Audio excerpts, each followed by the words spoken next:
สบายดีพี่น้องกลับมาพอกันอีกแล้วกับคลิปนี่เป็น EP ที่3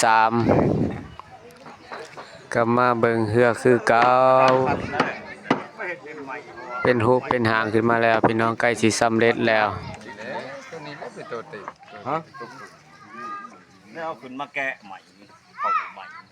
จะได้ไหมจะมันโค้ได้เนี่ยหมดช่องเลยวงมันโค้ได้ถ้าทางบ่โค้ลง TikTok นะลง YouTube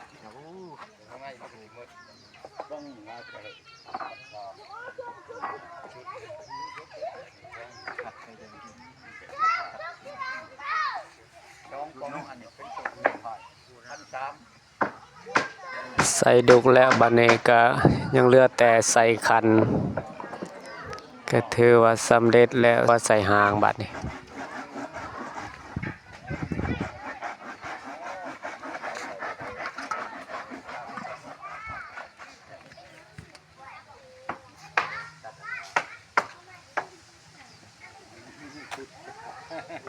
มันสิงามบ่หรือว่าเป็นจังได๋เล่มนี่พี่น้องถ้ารอ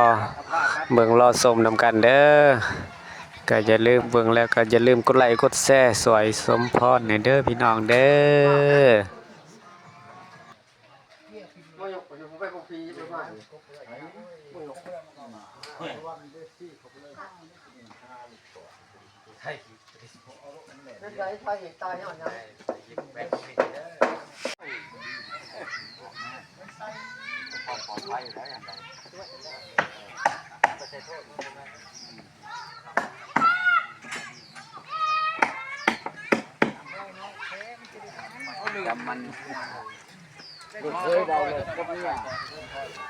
นั่นคือครูบาขีด